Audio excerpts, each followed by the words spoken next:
Franco Harris and the Immaculate Reception, the play that changed the dynasty.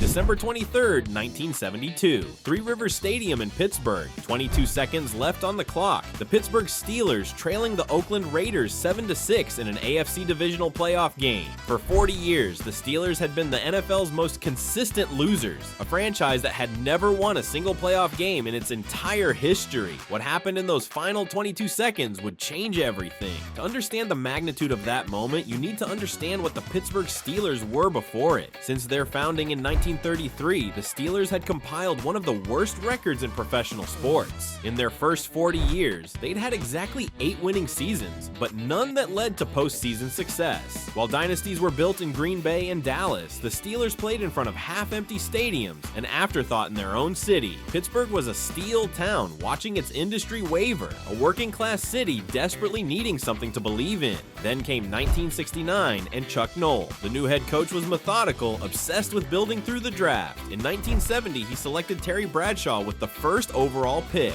In 1971, linebacker Jack Ham. And in 1972, the Steelers had one of the best drafts in team history, taking Franco Harris in the first round out of Penn State. Harris was different, a powerful runner with deceptive speed and an uncanny ability to make the right cut at exactly the right moment. He rushed for 1,055 yards as a rookie, giving the Steelers their first legitimate ground game in memory. The 1972 season felt different from the start. The Steelers finished 11-3, winning their first division title in franchise history. The city started paying attention. Those half-empty stadiums began to fill. But the playoffs were where hope went to die for Pittsburgh football, and their opponent was the Oakland Raiders, one of the most talented teams in football, coached by John Madden and led by owner Al Davis. The Raiders had been to Super Bowl II and knew how to win when it mattered. The game was a defensive struggle. Neither offense could generate momentum. The Raiders led 7-6 late in the fourth quarter after Ken Stabler scrambled 30 yards for a touchdown. Every point felt precious. Terry Bradshaw was struggling against Oakland's relentless pass rush. Franco Harris pounded away, but the Raiders keyed on him, daring Bradshaw to beat them through the air. With less than 2 minutes left, the Steelers had to punt, but their defense held and forced the Raiders to punt right back with 22 seconds remaining. The Steelers took over at their own 40-yard line. Bradshaw dropped back, couldn't find his primary receiver, then spotted running back John "Frenchy" Fuqua drifting over the middle. He fired the ball downfield, a desperate heave into traffic. What happened next would be argued about for decades. The ball reached the Raiders' 35-yard line at nearly the same instant as safety Jack Tatum, nicknamed the Assassin, one of the most feared hitters in football. He collided with Fuqua just as the pass arrived, and the impact was brutal. The ball bounced backward, spinning wildly through the air and tumbling toward the ground. Franco Harris had been in pass protection. When he saw the collision and the ball twisting through the air, his instincts took over. He sprinted toward it, running full speed toward the Pittsburgh sideline. The ball was dropping fast, looking certain to hit the ground. It seemed as if the season was about to end, but Franco kept running. Reaching down barely a foot above the turf, he scooped the ball out of the air just before it touched the ground. For an instant, he lost his balance, nearly stumbling, but then his feet dug in. He turned upfield toward the sideline. The crowd, which had been holding its breath, suddenly erupted. Harris had the ball. He had open field ahead. He was running. There was one Raiders defender with a chance, Jimmy Warren, but he hesitated, thinking the play was dead. By the time he realized Harris had caught the ball, it was too late. Franco cut inside him and sprinted down the sideline. 60 yards, 50, 40. The noise was deafening now. A roar unlike anything Three Rivers Stadium had ever heard. 30 yards, 20. No one was going to catch him. Touchdown. The stadium erupted. Fans stormed the field. Players surrounded Franco Harris in the end zone. Grown men wept in the stands. The Steelers had just won their first playoff game in franchise history. Roy Garella kicked the extra point. Steelers 13, Raiders 7. Time expired. But it wasn't over yet. The officials gathered to discuss what they had just witnessed. Under the rules at the time, if a pass deflected off one offensive player and was caught by another without a defensive player touching it in between, the play was ruled incomplete. The question was whether the ball had bounced off Fuqua or off Tatum. If it had hit Fuqua Fuqua first, and then Franco caught it, the play was illegal. With no clear replay angles, the officials debated for several tense minutes while 50,000 fans held their breath. Finally, referee Fred Swearingen stepped forward and signaled touchdown. The call stood. Not long after, Pittsburgh sports broadcaster Myron Cope received a call from a fan named Sharon Lavoski, who suggested the play be called the Immaculate Reception, a clever twist on the Catholic doctrine of the Immaculate Conception.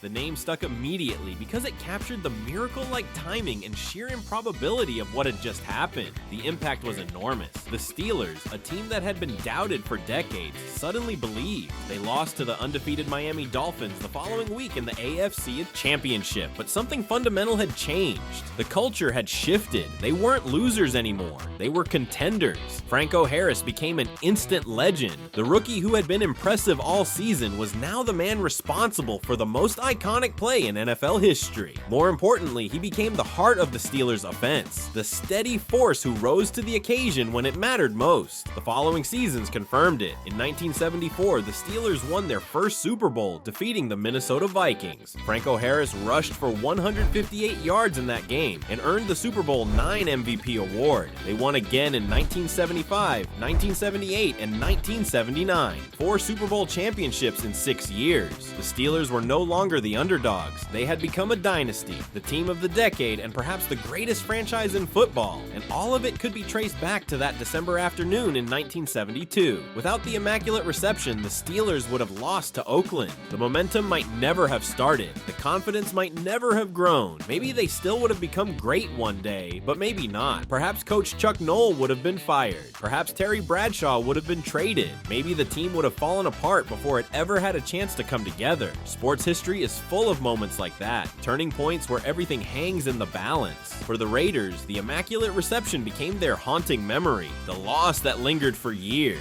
John Madden never coached another game against Pittsburgh without thinking about what could have been. Raiders fans argued for decades that the ball had touched Frenchie Fuqua first, which should have made the play incomplete. They studied the old grainy footage, pointing to angles and slow motion frames, but no one ever knew for sure. The officials made their decision and the play stood. The NFL itself changed because of the Immaculate Reception. The controversy around the play led to discussions that eventually brought about the wider use of instant replay and clearer rules about deflected passes. It showed how one incredible moment could shape the story of an entire sport for generations. After that day, every playoff game carried the possibility of creating another unforgettable moment, the next impossible play that fans would remember forever. For Pittsburgh, the Immaculate Reception was more than a football play. It was a turning point in the city's spirit. This hard-working, blue-collar town that had struggled economically found something to believe in. When Franco Harris caught that deflected pass and ran it into the end zone, he wasn't just carrying a football, he was carrying the hopes of an entire city, rewarding decades of loyal fans who had supported a losing team simply because it was theirs. Franco Harris went on to play 12 seasons for the Steelers, rushing for 12,120 yards, earning 9 Pro Bowl selections, and winning 4 Super Bowl rings. He was inducted into the Pro Football Hall of Fame in 1990, yet despite all his achievements, he was always remembered first for the Immaculate Reception. He never grew tired of telling the story or treated it as a burden. He understood that the moment belonged not just to him, but to the fans, that it symbolized the heart of sports, hope, and faith in the impossible. Sadly, Franco Harris passed away on December 20th, 2022, just 3 days before the 50th anniversary of the play at the age of 72. His death deeply saddened Pittsburgh and football fans everywhere, yet in some ways, it reminded everyone how timeless the Immaculate Reception truly was. The play doesn't need to be explained. It lives on in the hearts and memories of all who witnessed it, watched it on film, or heard it told through the years. It was the play that built a dynasty.